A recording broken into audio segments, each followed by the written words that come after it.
Hello everybody and welcome to our YouTube channel. We are as always your hosts Arne and Carlos. And today we've got Q&As. Q&As are fun.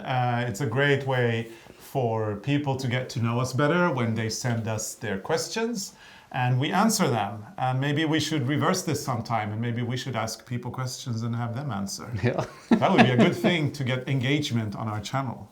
Anyway, we've got questions to answer and we're not gonna delay them anymore. So here we go. Yeah.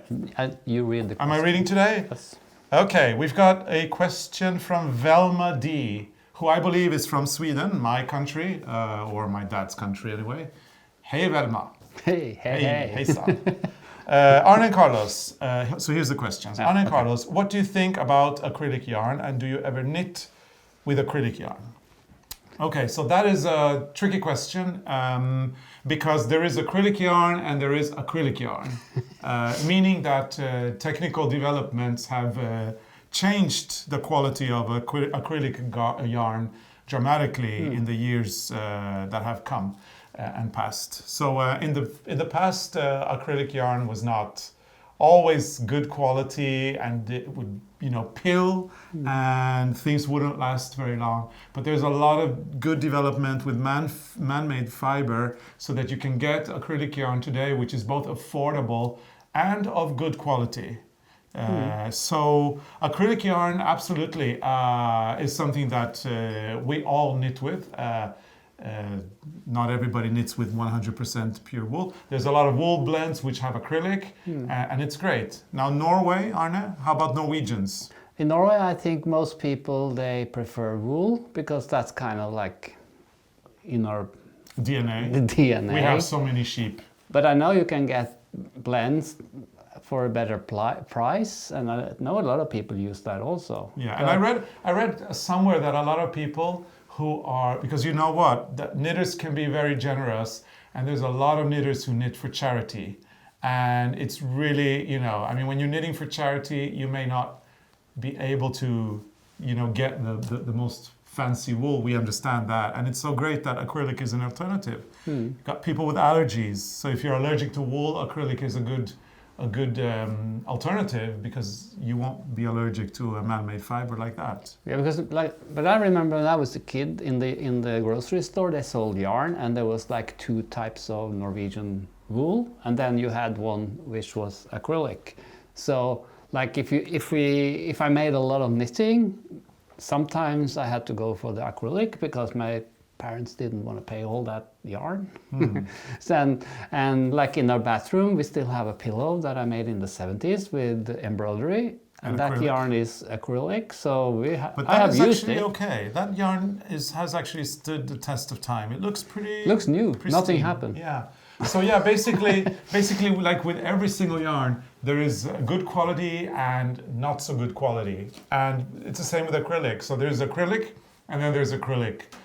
What we always recommend, regardless of whether you want to knit with acrylic or wool or alpaca, cashmere, whatever you knit with, you should always get the best quality that you can afford. So whatever you feel comfortable with in your price point, go for that. And make sure that what you're choosing is of good quality. And I want to stress this, that an expensive cashmere wool is not necessarily better than a less expensive 100% coarse wool. So you know what? Just because it's expensive does not mean it's good. Acrylic has its characteristics that are great. It's if the quality is good, it's durable, and again, it's good for people who are allergic to animal fibers. So but then again, I don't think we're the right people to ask because we're from Norway, and we also have to work with the yarn that the producers we work for has. So like when we work with Rowan, we have to use the Rowan yarn. If you work with Schackenmeier, we have to use the Schackenmeier yarn. So we hardly never have time to do any knitting for ourselves anymore. Yeah. We just do design work and we knit swatches, and I don't know, we're maybe not the right people to ask. No, but anyway, I think we answered. No. What we answered the question. I think we answered it like 4 times. Sorry, Velma, that we are a bit repetitive today. And I see you have more questions, so we're going to answer them as well. So, can you be seen at any exhibitions, events in Sweden anytime soon? You know what? Sweden, I'm from Sweden, kind of, sort of. We don't do much in Sweden. We don't do much in Sweden. We have a publisher there, Norstedts, but they dumped us after a couple of books. Yeah. So we have never actually been able to make it in Sweden the way we've made it in other countries. But I don't know we've why. We've done something in the museum in Stockholm not long yes, ago. That's true. Yeah. So we've been in Sweden. Yeah. I mean, yeah, the Swedes dumped us with our books. They kind of published 2 books and then they didn't want to publish us anymore. A lot of people think that we decide where and in which language we get published, but in fact, we don't. And in the case of Sweden, they totally dumped us. However, when we do events, we did 2 great events at Nordiska Museet in Stockholm, which were really, that really was good. really nice, and they have invited us back if we want to, or if they have something we can, delta. Yeah, participate in. So anyway, the Swedes dumped us, but when we do an event in Sweden, we do it in a very high level together with Nordiska Museet, which is fantastic. It's one of the best museums in the Nordic countries for sure. And last year we also designed the Christmas balls for the Norwegian embassy in Stockholm. Yeah, but that's Norway. But it was in Sweden.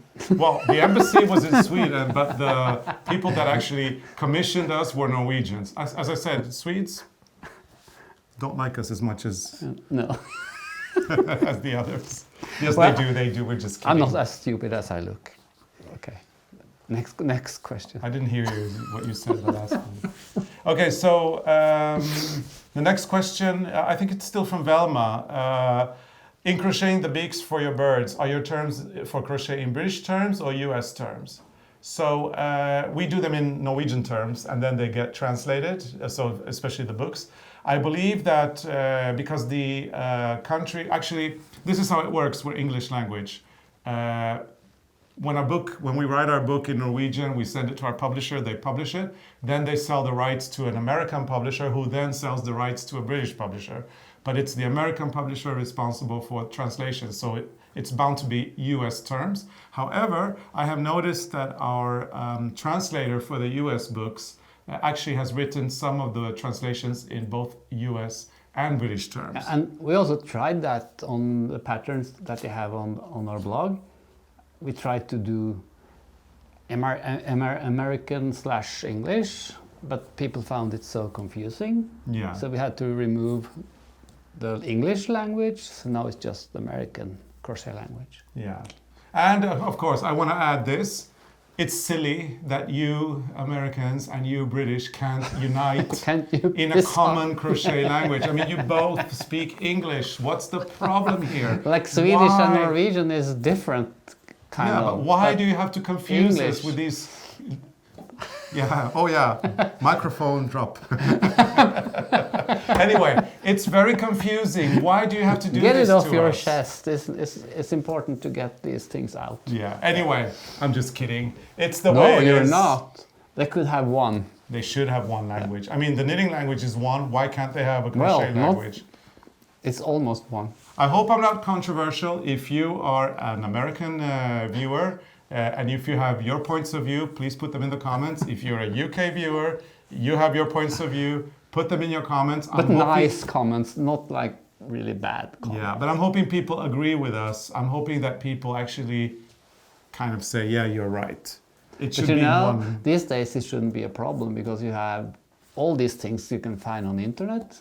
You can just Google crochet language. But crochet in English, as we all know from our confusion, back in the day when we started doing crochet tutorials, is that it's very confusing for us who are foreigners or who don't have English as our first language. I think everybody should learn Norwegian crochet language. Yeah, it will be so much easier for us. That's the solution to the problem. Let's all learn Norwegian and we're good with that. So Stacey Kennedy Hanel or Hanel? Hanel. She's from California. Hello. She writes, hello from California. Thank you for teaching me to knit. I love your show and seeing your home. Can you talk about what needles I should buy? You two are great and so positive. I really enjoy your demeanor between you two. I would love to see more of your home, lake, garden, town. Thank you. You're welcome. He was negative right now, but normally you're positive What do you mean negative? to the crochet language. No.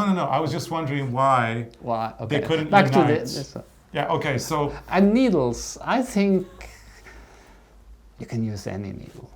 Yeah, I mean, we like a lot of different kinds of needles. You've got the squared needles, you've got metal needles, you've got the bamboo needles. We've been lately working with the prim ergonomic needles that we really like. But Depends on what you knit. Like Yeah. if you knit in a crochet yarn, or a cotton yarn, it can be really hard with the metal needle because they just pop out. Yeah. Or then you could use like the wood or the prim or like bamboo and things like that. But then if you're a really tight knitter when you knit and you're knitting with a kind of particular yarn, it might be better to use a metal needle because otherwise you'll snap if you work with a prim needle or a bamboo needle.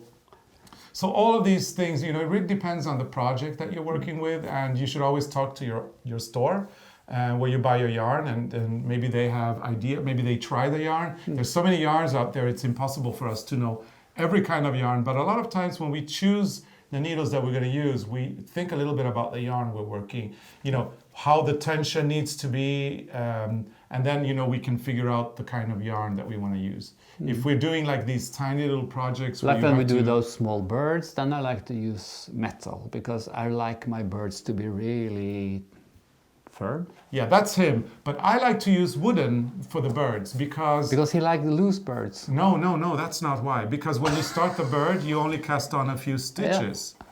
And when you cast on a few stitches, then, it can get a little bit slippery in the beginning. So I prefer using bamboo. Yeah. So you see, there's a lot of different yarns for a lot of different uses. And you should just pick whatever you feel most comfortable with.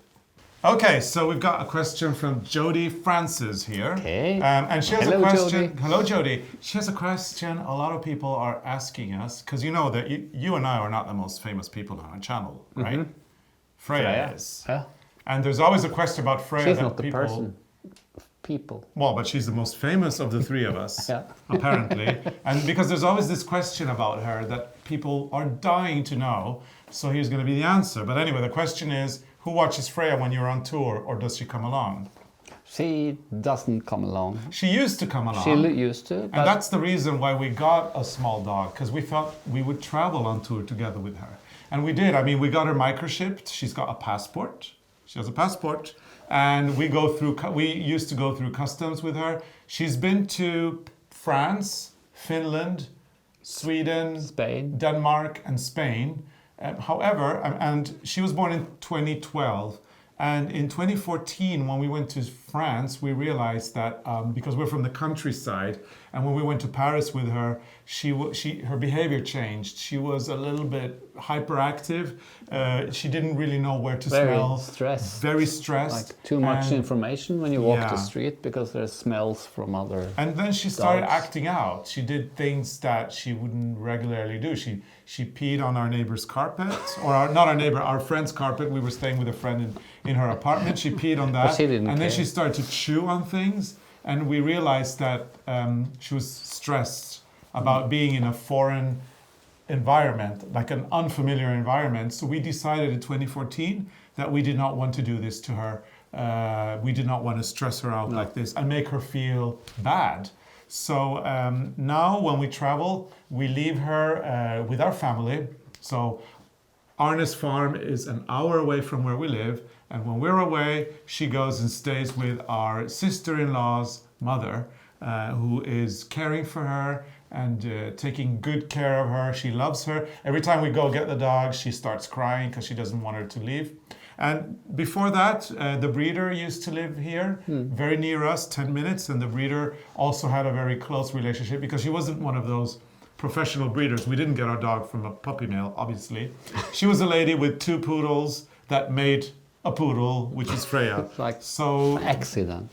By accident, but she was deeply in love with her, and she used to care for her when we were away. She moved to northern Norway. So anyway, we leave Freya with family and friends, and we always make sure that she is comfortable and happy. That's the most important thing. What we want is not necessarily the best for her, and we always have to put her best interests first. And we know for a fact that traveling stresses her too much, so we should have gotten a really big dog But we couldn't travel. because we are not traveling with her anyway. We got a small one because we were going to travel with her. However, she's got a huge personality, which kind of is bigger than the size she is. So anyway, that was the story of Freya. And another question from Jody. Have you ever been to Yellowstone National Park? Yeah, We have. yes. Our friend Bet took us to Yellowstone. Betty took us to Yellowstone. Så You må know- jeg ta en gang til, jeg vet ikke navnet på vennene våre. Er det Betty? Nei, men det kan vi fleipe om. It depends on your generation. Spørsmålet? Okay, so the question is, have you ever been to Yellowstone National Park? Yes, we have. We went on a car, what do you call that? Road trip. A road trip with a friend Betty. or Bet. Bet. Depends which generation you are. She is obviously named after Betty Davis. But she could have been named after Bette Miller. Yeah. No, Betty. Bette Midler, sorry, Yeah. Bette Midler. But it's Betty. She's named after Betty Davis. Yeah, she took Hello, us Betty. to Yellowstone a few years ago, and it was a trip of a lifetime. Amazing to see all the bison. We even saw a bear. And we did something really terrible wrong. We shouldn't talk about it here. No, we should. Okay, tell them what we did. Because there was a lot of bison next to the road and all the cars stopped. And we went out of the car to take picture of the bison. And then I think there was maybe another car also where people went out of the car. But then we learned later that that's something you actually shouldn't do because these animals are very dangerous. Yeah, but and they were just- very fast. But we saw like cows. Yeah, they look like cows to us. Not really, but they were eating grass and they were very mellow and sedated, kind of. And we like got a some cow. nice pictures, but we shouldn't do it. So, and we saw Old Faithful. We waited. We did, yeah. We waited for waited Old for Faithful. the And he actually erupted. geyser, yeah? He erupted exactly at the time they said he would. So he definitely is a faithful. So we came in time and we waited. Yeah. It was a great adventure. So thank you for your questions. Let's go to two more. Vanessa Simpson has a great question. And, you know, we're wearing some really cool sweaters here, so it's easy to explain this one. So Vanessa Simpson, who seems to be an intermediate knitter, she writes, how does one start using the two-color technique to make designs? It seems super complicated and intimidating to start. I consider myself an intermediate knitter and would like to try to make snowflakes, hearts, or crosses into a two-color sock. Love your videos, thank you. Okay, so I misunderstood the question. I think she wants to know a little bit about designing. So it's very easy. You need a piece of paper, preferably with squares on it. You know, like when you do your math. So a piece of paper with a grid pattern, and you need a pen.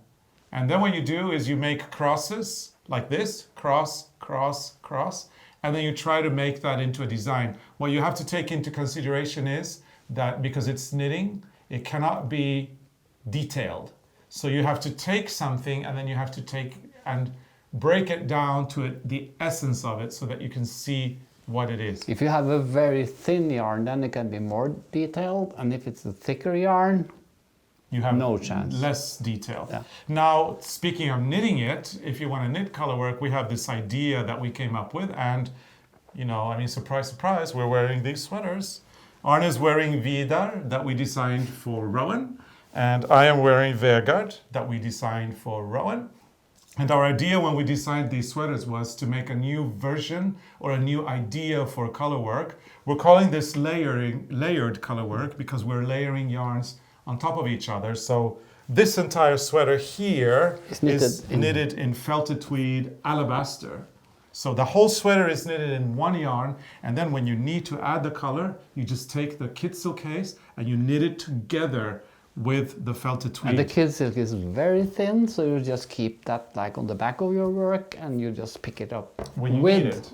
the felted tweed. And then you can get something where the two colors look a little bit blended. They look like they are going in together. Super easy way to make color work. Way easier than traditional Norwegian style stranded color work or Fair Isle, and way easier than Intarsia. So if you want to try this technique, I highly recommend it. And but this is knitted back and forth. Yeah, because it's Rowan, so it's the English way. So if you would have done this on the round, I wouldn't have done it on the round because there's so much carrying. Yeah, here there's a lot of carrying. So this is intarsia, but it's not intarsia, if you know what I mean. Yeah. Because you're always knitting with the same background. Because on this one you just have the orange hanging on the back and you pick it up when you need it. Yeah, so on one round you knit and on the next you purl. you can see it here. It's kind of like... You carry it with you. Anyway, highly recommended way to knit That's the easy colorwork. way. If you're interested in these sweaters, you can get them on our website, arnecarlos.com. Go to the shop. But color work, like the normal way with 2 or more colors, it's not so difficult if you get into it, if you practice a little bit. Okay, so new question from April Adair. Do either of you have any hidden talents that maybe nobody knows about? For example, tying a cherry stem in a knot with your tongue. I laugh till I cry emoji. Yeah. By the way, I really enjoy your videos. Thank you. you. Thank you for the emoji.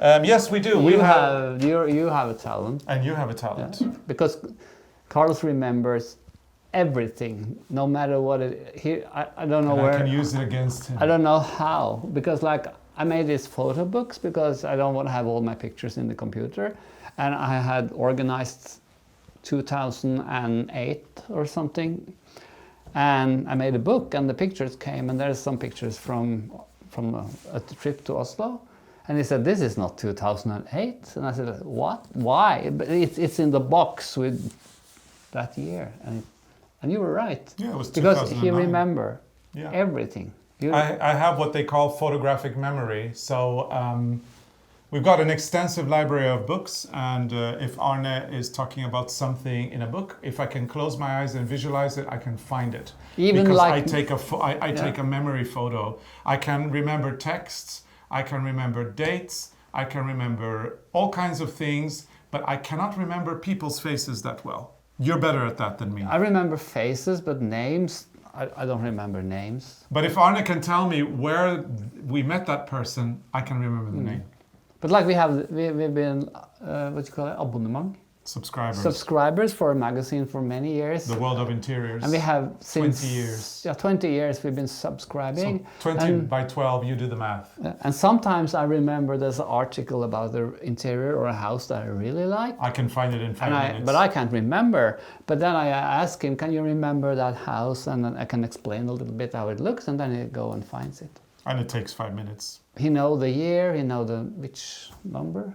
That is crazy. That's photographic memory. I can connect, but that's because I can connect these things. Like for example, Arne shows me a photo. I can date it to the month, the year, and sometimes even the date. It depends on the photo, and you know, like I have a friend, we have a friend, and it was her birthday, and then we went to that restaurant, and then finally, suddenly I can realize that, oh yeah, it must have been in 2012 when we were in Oslo and we were doing that. So you see, I have to be careful. Yeah, I can use anything against you. He remembers. I remember. So what's my talent? You're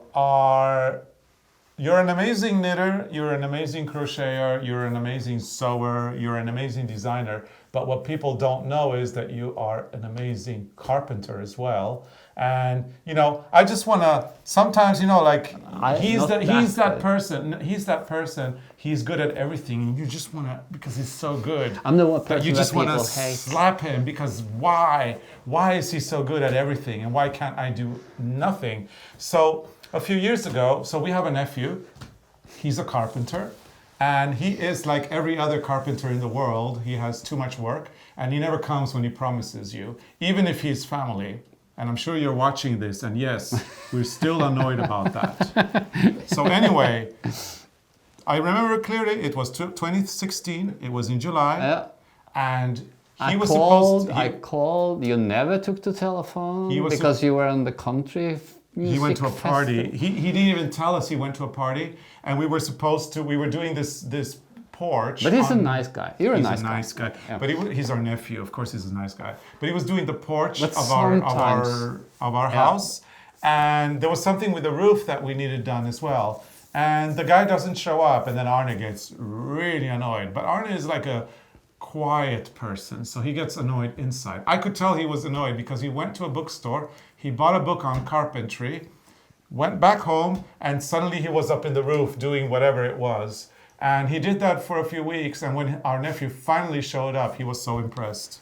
We had some professional carpenters. They came and they were looking at the house because we should have a new roof, and I'm not doing the new roof.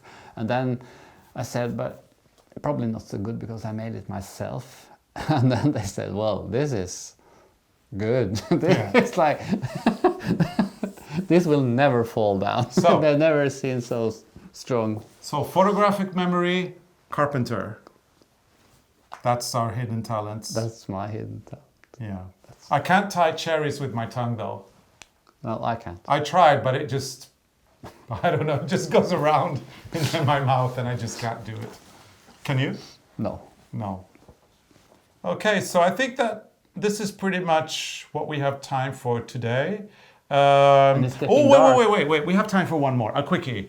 So, because this is a fun one. This one you can answer too. Okay. So, Jilly Beans 57 is asking, do you do anything unique for your floors, such as create your own rugs? Oh yeah, I do. Because he can do that as well. Because when I was younger, I found this old loom, the one, a huge one, the one that is on the floor, in the barn at home, and it was my grandmother's. She got it from an old lady when she was young. And he just sat down and he created the most amazing. And then I amazing said rugs. to my grandmother, "Oh, I want to make rugs."